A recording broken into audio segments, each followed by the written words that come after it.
Assalamualaikum warahmatullahi wabarakatuh. Puji syukur kita panjatkan kepada Allah Subhanahu wa Ta'ala, karena limpahan rahmat yang telah diberikan, kita bisa berkumpul lagi dalam keadaan sehat walafiat. Baiklah, pada pertemuan kali ini kita akan membahas kalimat efektif. Berbicara mengenai kalimat, unsur kalimat itu sendiri terdiri dari subjek, predikat, objek, pelengkap, dan keterangan. Nah, kalimat bahasa baku sekurang-kurangnya terdiri dari dua unsur, yaitu subjek dan predikat.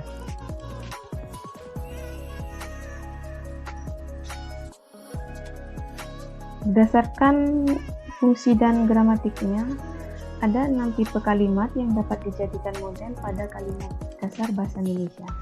Nah, ke-6 tipe kalimat yang dimaksud ini adalah seperti yang tergambar dalam tabel berikut ini. Yang pertama, terdiri dari subjek dan predikat. Yang kedua, terdiri dari subjek, predikat, dan objek. Yang ketiga, terdiri dari subjek, predikat, dan keterangan. Kemudian yang keempat, terdiri dari subjek, predikat, dan keterangan. Yang kelima, terdiri dari subjek, predikat, objek, dan pelengkap. Kemudian yang keenam, terdiri dari subjek, predikat, objek, dan keterangan. Nah, kemudian mengenai kalimat efektif. Kalimat efektif itu sendiri ialah kalimat yang memiliki kemampuan untuk menimbulkan kembali gagasan-gagasan pada pemikiran pendengar atau pada pembaca seperti apa yang ada dalam pikiran pembicara atau penulis. Nah, sebuah kalimat efektif ini mempunyai ciri-ciri yang khas, yaitu yang pertama, ciri kesepadanan. Nah, ciri kesepadanan yang dimaksud ini ialah keseimbangan antara pikiran atau gagasan dan struktur bahasa yang dipakai. Kesepadanan kalimat ini diperhatikan oleh kesatuan gagasan yang kompak dan kemampuan pikiran yang baik.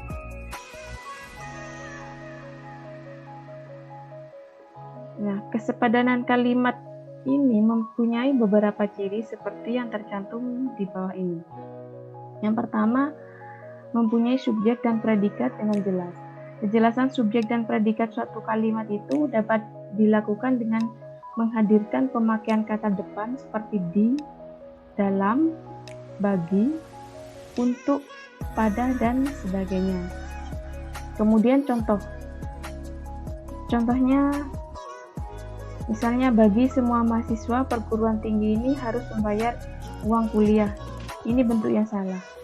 Nah, untuk bentuk yang benarnya seperti semua mahasiswa perguruan tinggi ini harus membayar uang kuliah. Seperti itu. Berarti bagi-baginya itu dihilangkan. Nah, kemudian yang kedua, tidak terdapat subjek ganda.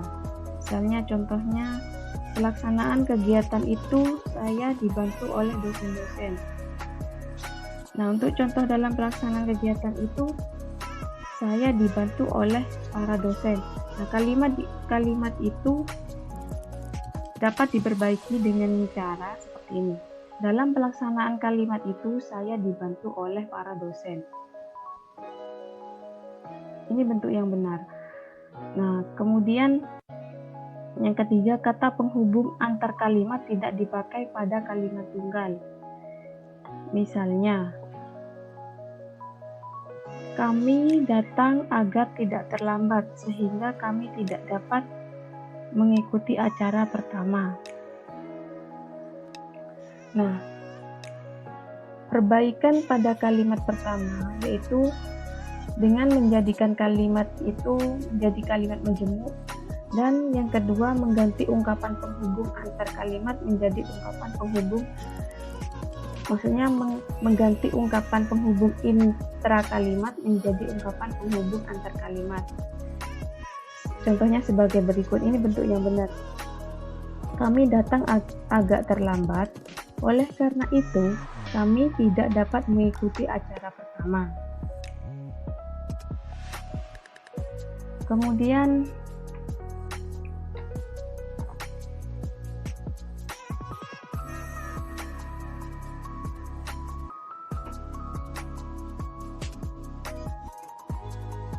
ya enggak berlaku ya.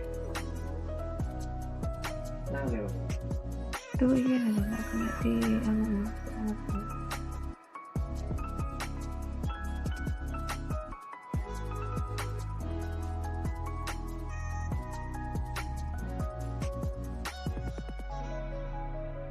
Kemudian ciri keparalelan.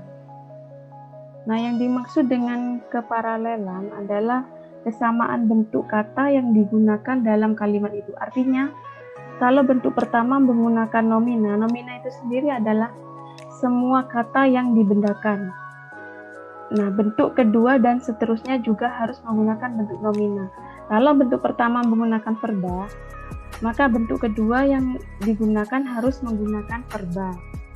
Contoh, yang pertama, harga minyak dibekukan atau kenaikan secara bertahap. Nah, kalimat ini tidak ada kesejajaran karena dua bentuk kata yang mewakili predikat terjadi dari bentuk yang berbeda, yaitu dibekukan dan kenaikan. Maka, kalimat itu dapat diperbaiki dengan cara menjajarkan kedua bentuk. Contoh, harga minyak dibekukan atau dinaikkan secara bertahap. Kemudian, contoh yang kedua. Tahap terakhir penyelesaian gedung itu adalah kegiatan pengecatan tembok, memasang penerangan, pengujian sistem, pembagian air, dan pengaturan ruang. Nah, kalimat B ini tidak memiliki kesejajaran karena kata yang menduduki predikat tidak sama bentuknya, yaitu kata pengecatan, pemasangan, pengujian, dan pengaturan. Nah, kalimat itu akan baik kalau diubah menjadi kalimat yang nominal. Contohnya sebagai berikut.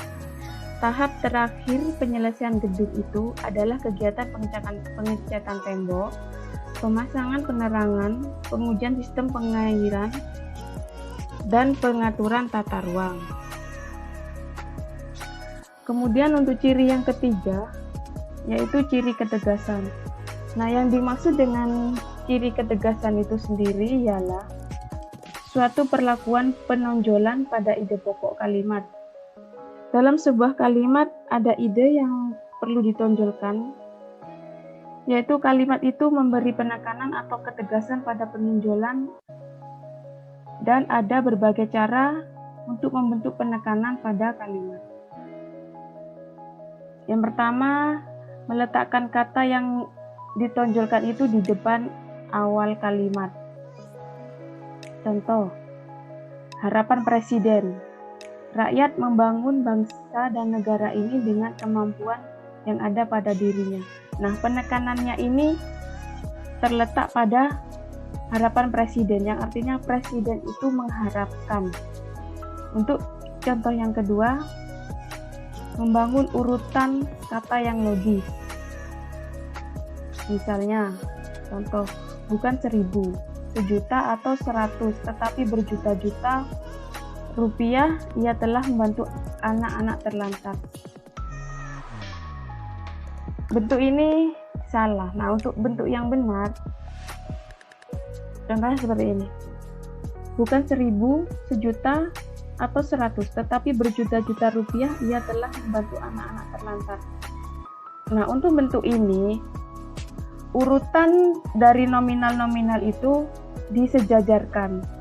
Bukan seperti contoh yang pertama, urutan angka nominal itu tidak disebutkan secara sejajar. Kemudian untuk yang ketiga, melakukan pengulangan kata. Contoh, saya suka akan kecantikan mereka. Saya suka akan kelembutan mereka. Ini bentuk contoh yang benar. Kemudian yang keempat, melakukan pertentangan terhadap ide yang ditonjolkan. Contoh, anak itu tidak malas dan tidak curang, tetapi rajin dan jujur. Kemudian yang kelima, mempergunakan partikel penekanan atau penegasan. Contoh, saudaralah yang bertanggung jawab. Penekanannya terletak pada tanggung jawab. Nah, kemudian ciri kehematan.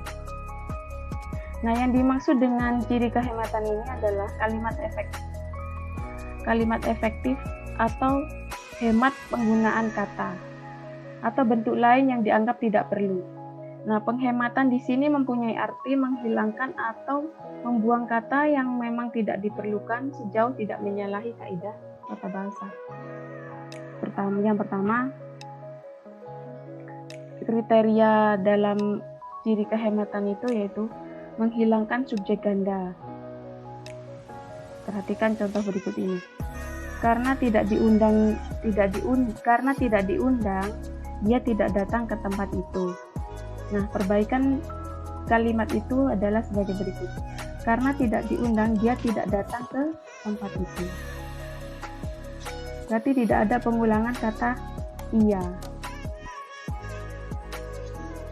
Kemudian untuk yang kriteria kedua, menghindarkan pemakaian superordinat pada hiponim kata. Misalnya,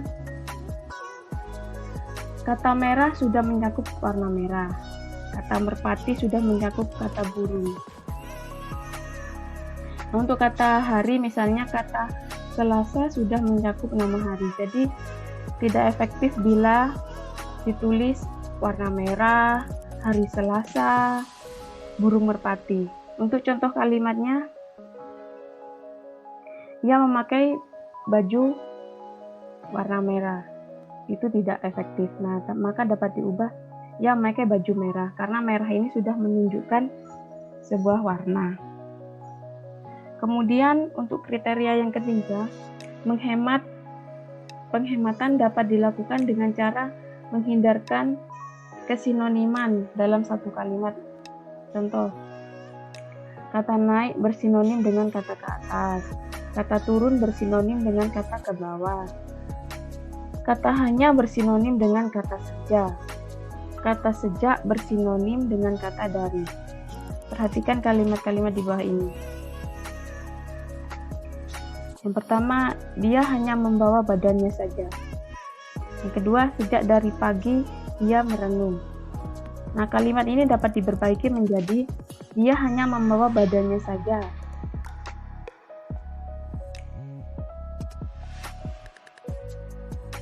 Kemudian yang kedua, sejak pagi dia merenung. Berarti darinya tadi dihilangkan. Kemudian yang kriteria yang keempat, penghematan dapat dilakukan dengan cara tidak menjamakkan kata-kata yang berbentuk jamak. Misalnya, dalam bentuk tidak baku, para tamu-tamu, beberapa orang-orang. Bentuk bakunya para tamu, beberapa orang. Karena para dan beberapa ini sudah termasuk majemuk. Nah, kalau ditambah para tamu-tamu atau beberapa orang, ini merupakan pemborosan kata.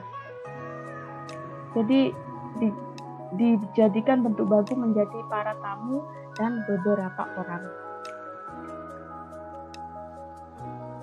Kemudian ciri kalimat efektif yang kelima yaitu ciri kecermatan. Nah, yang dimaksud dengan ciri cermat adalah kalimat itu tidak menimbulkan tafsiran ganda dan tepat dalam pilihan kata. Perhatikan kalimat berikut.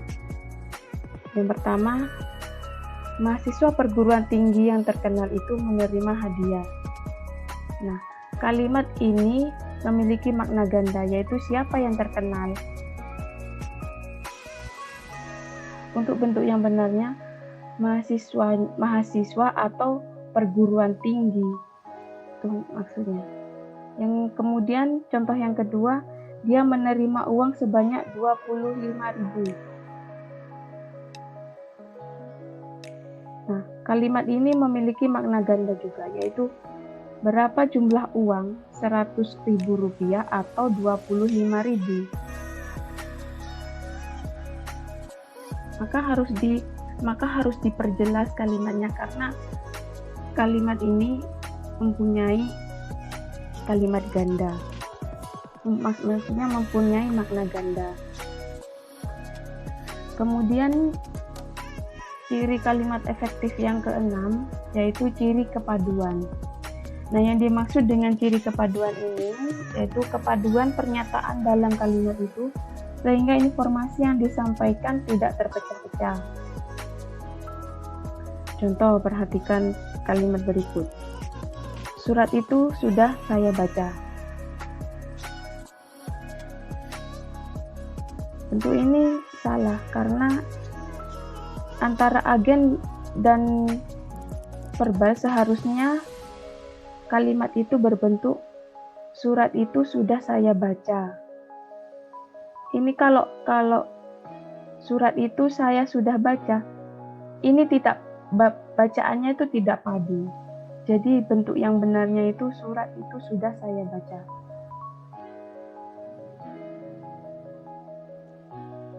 Kemudian contoh yang kedua, mereka membicarakan tentang kehendak rakyat. Contoh yang ketiga, makalah ini akan membahas tentang desain interior pada rumah adat. Nah, kata tentang pada kedua kalimat tersebut hendaknya dihilangkan karena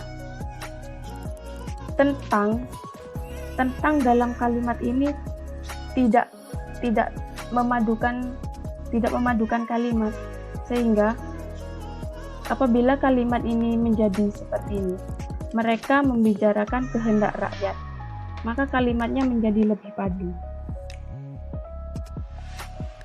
Kemudian ciri yang ketujuh,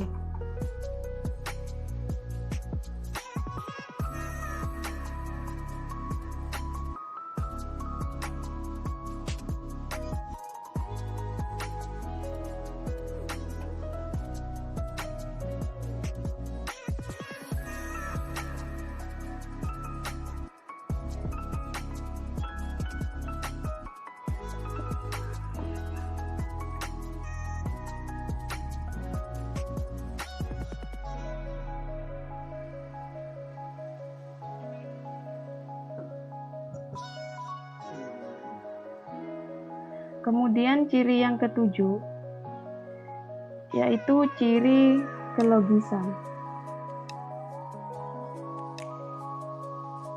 Nah,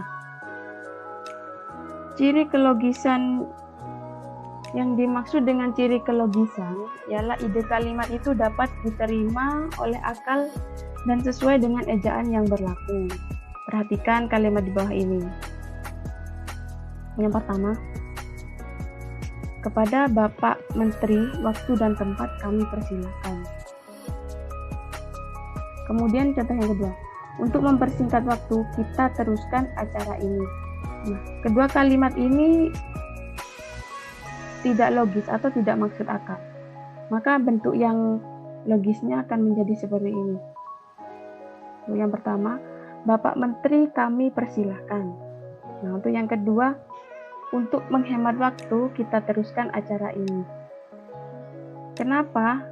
Karena kelogisan sebuah kalimat ditandai pula oleh ejaan dan yang seperti dibicarakan pada bab sebelumnya. Nah, demikian yang dapat saya sampaikan. Atas perhatiannya, Assalamualaikum warahmatullahi wabarakatuh.